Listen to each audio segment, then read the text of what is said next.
Ah, Ang pangalan kasi sa boses naman. Kapit.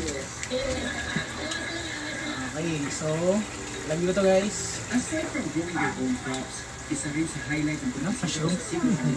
So isa siyang klase ng mushroom. So tinatawag siyang king tuber oyster mushroom.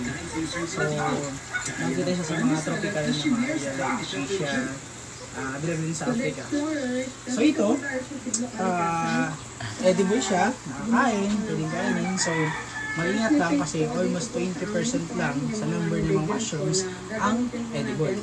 Then hindi lahat, ibig sabihin na edible is pwede agad kainin. Ibig sabihin, though edible siya, hindi siya palatable. So edible pero hindi siya palatable. Pero ito edible at the same time palatable. Ano yung sinasabi natin palatable? Ibig sabihin, pag sinabi natin palatable, tinatanggap ba siya ng sikmura natin? Or nakakain ba siya? Yung iba kasi, though edible siya, it requires preparation na kumbaga may tatanggalin, na hindi susunod din sa panasa natin.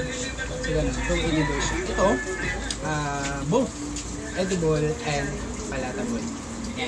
So, pala, ito ay part lang siya ng fungus. Part lang siya ng mga fungi.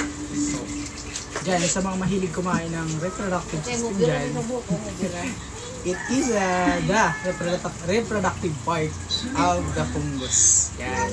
Ibig sabihin, pag mahilig kayo sa mushroom kumain, ibig sabihin, mahilig din kayo kumain ng reproductive system.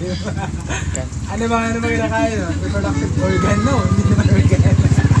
Basta, ito yung reproductive part ng fungus. Marami, fungi. Yan. Alam na?